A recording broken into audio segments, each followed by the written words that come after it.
Hey there everyone, Hanyou here, and welcome back to Higurashi When They Cry, Chapter 1 Onikakushi. Yeah, the last episode. Apparently they're going to inject me with something, and you can see it here on screen right now. You're going to have done to you what happened to Tomitake-san.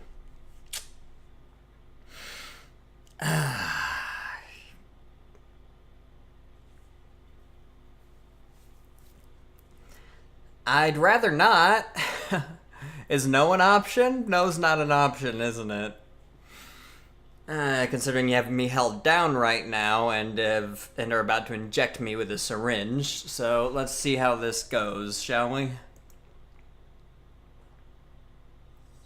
What? The same as Tomitake-san. I didn't really understand what she meant. What did that have to do with this syringe? You're playing dumb, Keiichi-kun. You should have realized it by now. Rina whispered into my ear, laughing as if to admonish me. But even the way she spoke was repulsive beyond compare. Playing dumb? Me? About what? What do you mean, the same as Tomitake-san?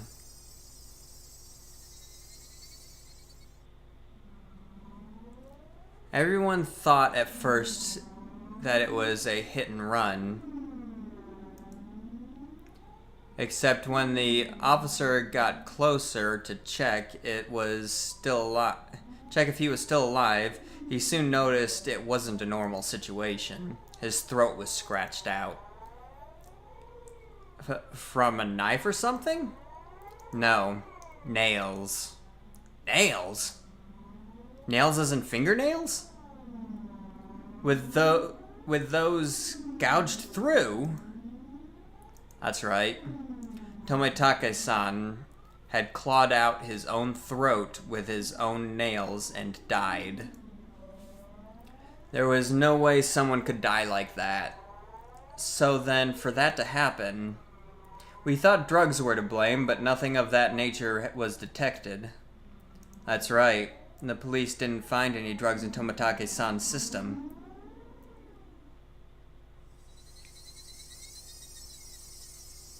The police told me they didn't find any drugs in Tomitake-san's body.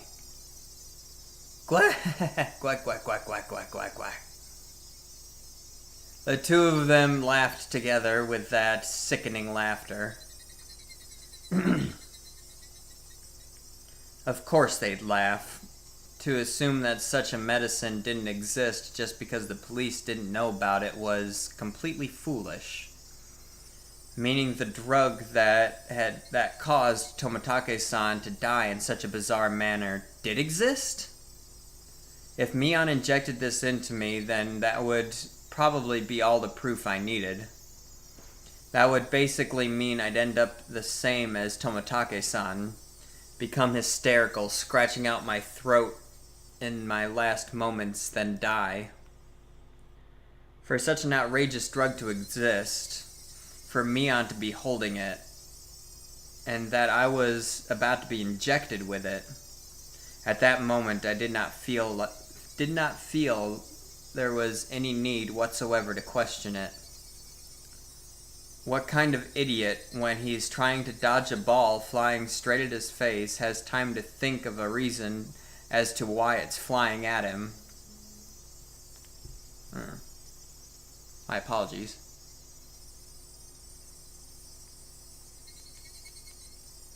There we go. Just give up, alright? Just give up. Alright then. Mion's actions lacked any gravitas, and that made it even more terrifying. There was none of the ceremony like when someone is sentenced to death. There was no hesitation at all, as if she were brushing her teeth. Mion reached out with one hand and grabbed onto my chest. It felt like electricity had run through the back of my head and the entire world had gone dark. Did I stand up too fast? Or did someone hit me really hard in the back of the head? Having lost my sense of balance, I was assaulted by a wave of dizziness.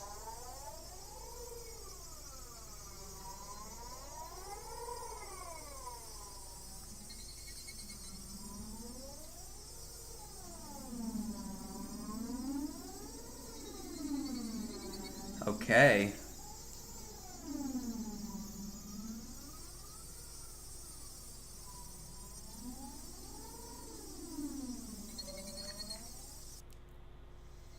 I squatted down for a bit, but when I came back to my senses, my entire room had changed drastically.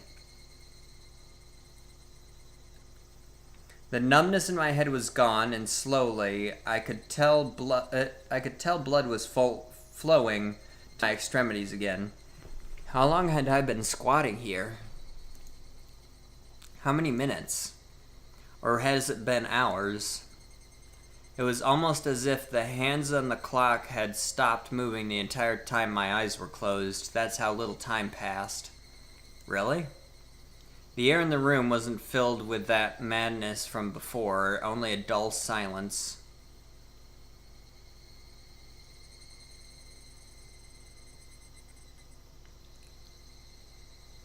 The air in the room wasn't filled with... Okay.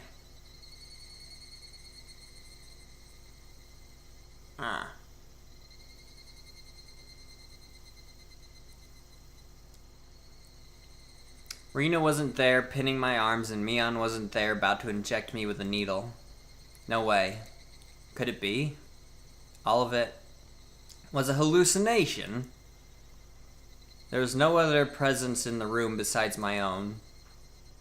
It was the weirdest experience I'd ever had. Okay, well, talk about being faked out.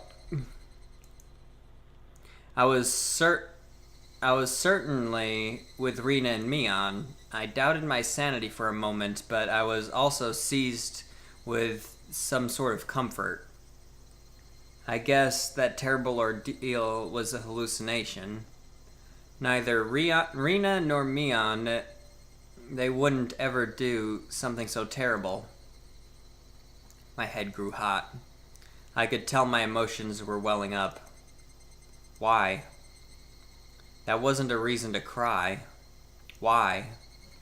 It was sorrow. Why was I sad? I don't understand. I don't understand. Kind to everyone, not discriminating against age or gender. Mion. That Mion was sprawled out by the window in an unnatural pose. Whoa, whoa, whoa, whoa, whoa. Whoa. What? I said, what?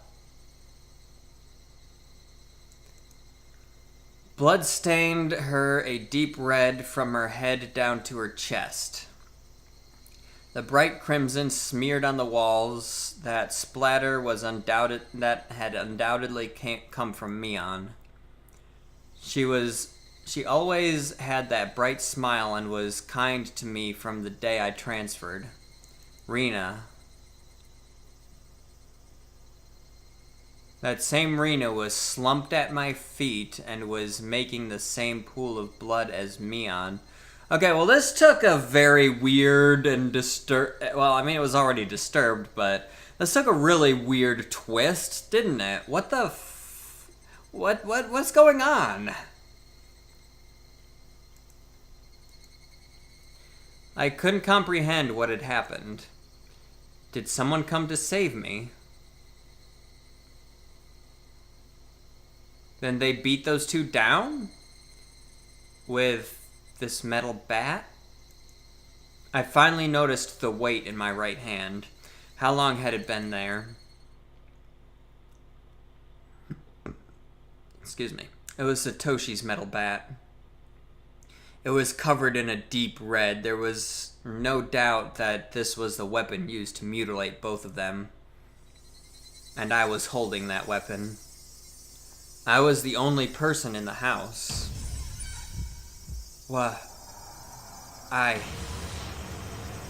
Looking at this objectively, I couldn't think of anyone other than myself who could have done it.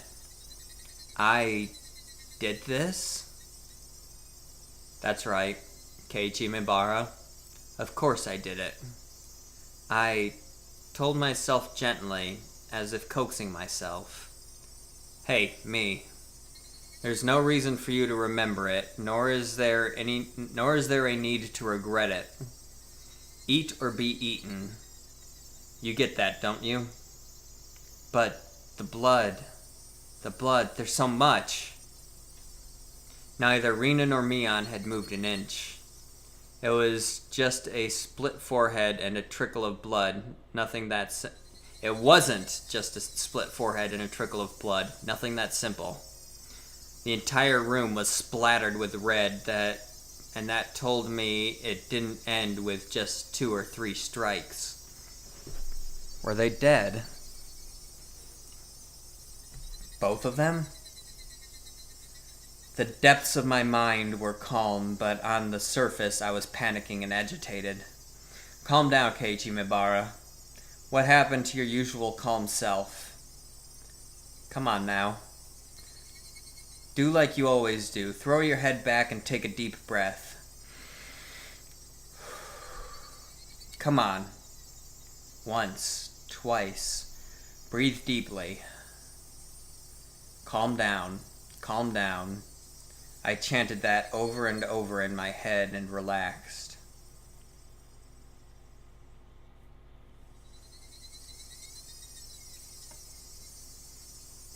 Color came back to my vision and smells reinfused the air.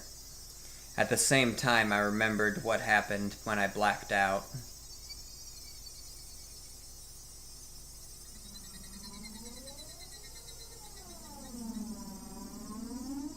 Rina and Mion had attacked me.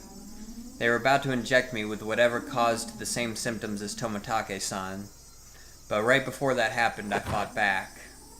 I twisted my whole body and threw Rina as she was pinning my arms. Then I followed through with a spin and rammed my foot as hard as I could into Mion's torso. It was soft. Rina tried to jump on me, so I tackled her as hard as I could and slammed her against the wall. I didn't let that brief moment of having them off balance slip by. Satoshi's bat that was left carelessly by the side of my desk. Weep. At that moment, everything went pitch black. There was nothing recorded past this point in the videotape of my mind. No, that wasn't right. It wasn't that there was nothing recorded. It was recorded just fine. Just the other me inside myself had told me not to look and had turned off the TV. Just because the screen had gone black and I couldn't see didn't mean that the videotape within me hadn't recorded it. The TV was just off. The video was still playing. The tape within me creaking along, still playing. On the other end of that pitch black screen, that horrifying video was still playing on. Compared to this, though, the scene right before my eyes, was still so difficult to take in.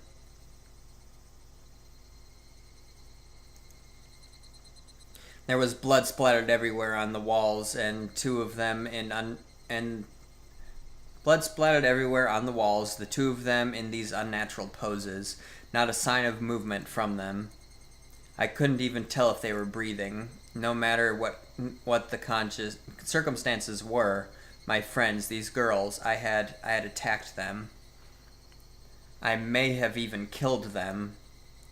But if I hadn't done this, I would have been the one done for. Balancing that out on an imaginary scale, it felt odd that I'd even feel bad about it. Even if it was a bit excessive, this was justifiable self-defense. The proof was all here. The two of them collapsed here and Mion's syringe. Mion's syringe filled with some unknown drug would certainly solve the mystery surrounding the incident with Tomatake-san. And from the fact that both of these two were involved, they'd be able to pick out the criminals one after the other. Still, I might be suspected for this, but that was just fine. Anyway, now this should be a police affair. This wouldn't fade into the darkness like Rina's past incidents. As long as the police were involved, that should bring this to a close. They'll probably revisit their investigation on the chain of incidents. Oishi-san would definitely get to the bottom of this. Meaning my wish of not wanting to die, of wanting to know the truth, that would be fulfilled in its most basic form. It was all a matter of time now. The doctor Rina called should be getting here soon. I'll confess everything to him. I needed to contact Oishi-san. At that moment I remembered. Besides the doctor, a manager had been called. It was easy to imagine that they were someone deeply involved with the incidents, judging from Rina and Mion's conversation. The ache in my chest caused by the gruesome deed I'd done dissipated rapidly. It was not over yet. This place was no longer safe. Stay calm, Keiichi Maebara. It's not over yet. I needed to live long enough to tell the police of this incident. At that moment, I felt like I heard someone's voice from outside. Since people were speaking, it must mean there was more than one person. I moved the curtain ever so slightly and peered outside. It was a bizarre sight. About 4 or 5 grown men were all gathered at the gate. They very much resembled the 2 men who had assaulted me at the dam site today. Those 2 might even be among them. There was one person wearing a white coat. There was one person there wearing a white coat, but he didn't look like a doctor at all. My gut told me he was in disguise, only posing as a doctor. That guy would probably ring the bell and get me to open the front door. Pretend to be the doctor to get me to open the door, and then the rest of them would all rush in at once. At that moment, I saw the car parked behind the men, and my heart nearly skipped a beat. The white van. No mistaking it. That van, the one that had tried to run me down. The man in the white coat entered the gate and headed toward the front door. The rest of the men hid in the bushes and watched him. I probably couldn't pretend that I wasn't home. Undoubtedly, they'd just break the window and enter. I needed to get out of here somehow. Then use a public phone to contact Oishi-san. Then we'd meet up somewhere. First of all, I need a weapon. Then shoes.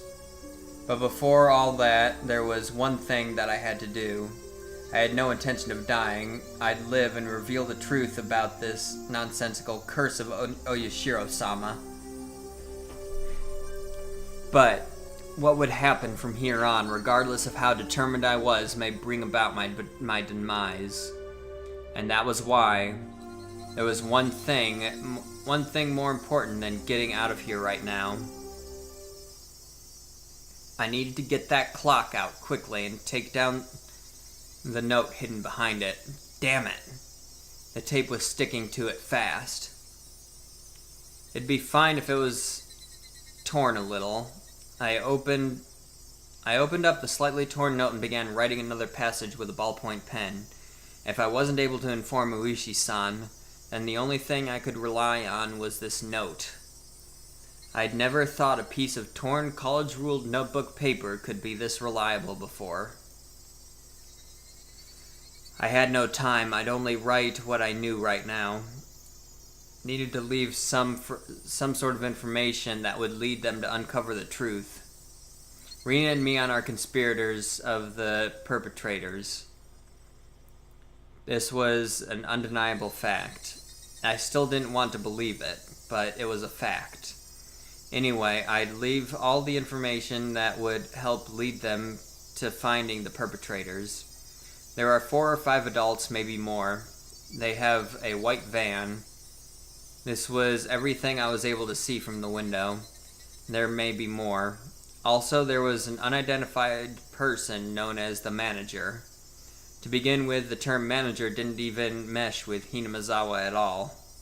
If they were going to include the managers from the past incidents, then the only one is the construction foreman, the victim from the first murder.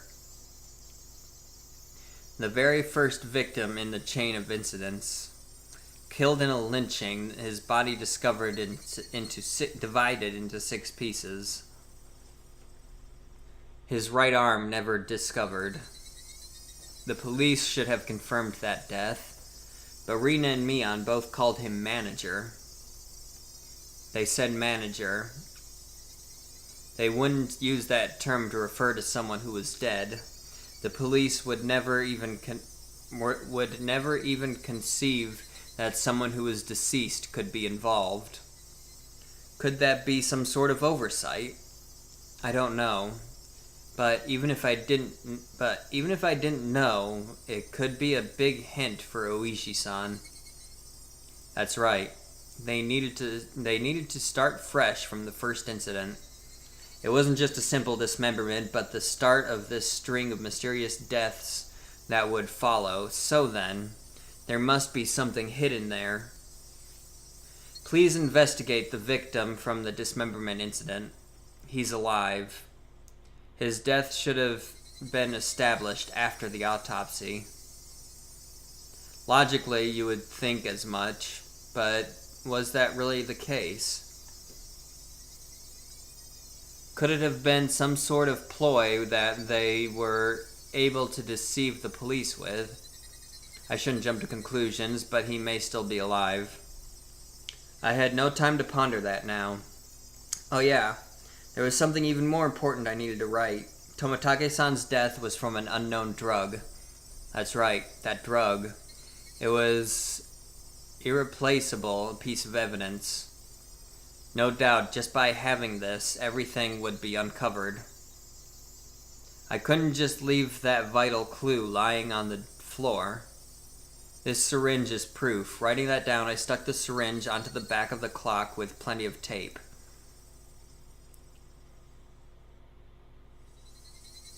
So it absolutely would not slip and fall to the floor. Firmly. The bell rang. They were here. I couldn't write anymore. But even still, there was one last thing that I had to write. I have no idea why it has become like this. This may be the closest thing to the truth out of everything I wrote on this note. If you are reading this, then I am probably already dead, though you may or may not find my body. I was going to write out everything that could happen. If I was going to write out everything that could happen, either dying from the curse or being demoned away, you who are reading this, please uncover the truth. That is my only desire. With this, my last will and testament was complete. It was certain that I was going to die, but it was my final plea. Whoops. Just in case. I folded the note, stuck it back onto the back of the clock, and returned the clock back to its usual spot. I couldn't help but pray.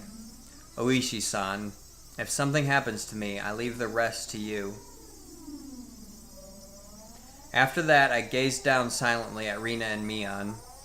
This was probably the last time we'd ever see each other. Rina, Mion, I really had thought all of us were friends. But why did it end up like this? I never had any fun in my previous school. I only worried about standardized test scores. About the school I hoped to get into was where I really wanted to go, or a safety net. That was all I talked about. It was a dull life. The people I called friends were also my rivals in studying, and competitions, and personal records, and standardized test scores. Everyone here taught me how unhealthy that lifestyle was. This month was really fun. Making a fuss over lunch, making a fuss over the club, making a fuss over the festival. Something had began dripping from my face. Uncontrollable tears. I should have had no obligation to shed tears for them, but they wouldn't stop. Even if they were after my life. Even if they were trying to kill me. Even everything that happened this month, I wouldn't forget it. Or could it be those happy days were all a facade as well? Well, was it all a trap meticulously orchestrated up until today to ensnare me? Could it have been that I had just arbitrarily assumed that they were my friends? That couldn't have been the case. Both Rena and Mion, they really were my friends. Those happy days, there was nothing fake or unclear about them. Someone probably forced them to try to kill me. Or their minds were taken over, possessed by the supernatural entity known as Oyashiro-sama. Regardless, both Rena and Mion, they were the best friends ever. Man, this whole situation is beyond fucked up.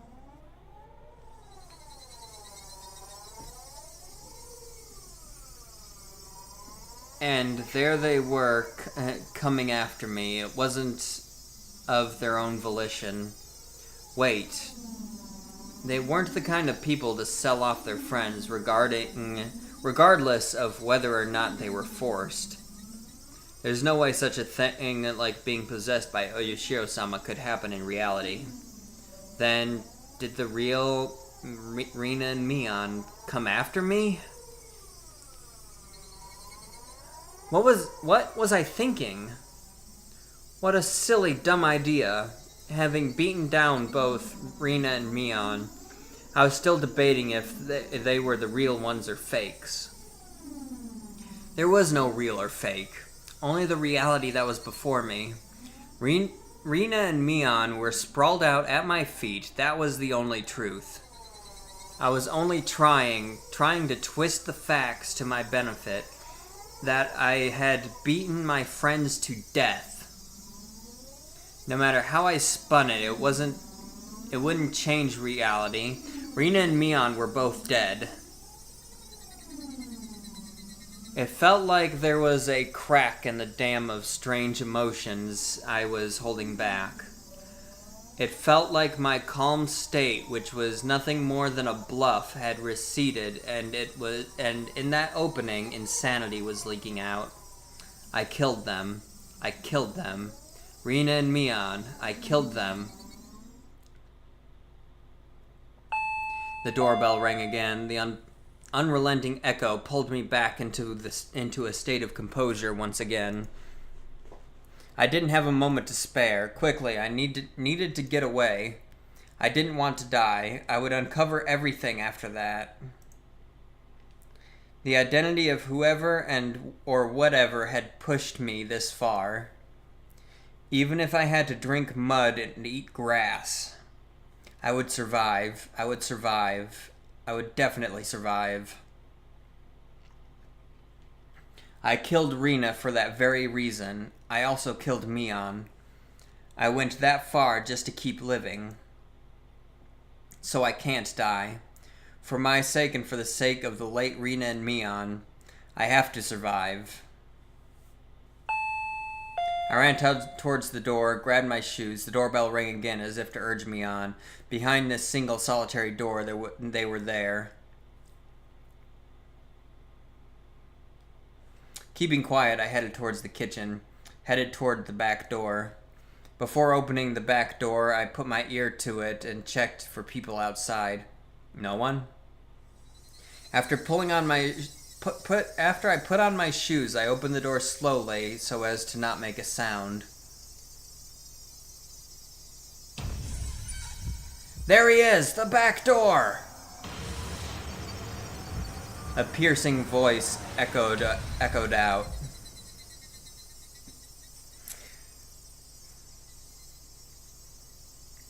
That voice stabbed through me, setting my hair on end. I had to run. Get out of here, Keiichi. And, I was wrong. That wasn't the last episode. We're definitely getting close, though. This is definitely building to a climax. And judging by how quickly things are ramping up, that climax is coming fairly quickly. So, if you enjoyed this episode, please leave it a like. Don't forget to subscribe for more content in the future. And until next time, everybody, have a good one. I'll see you later. Bye.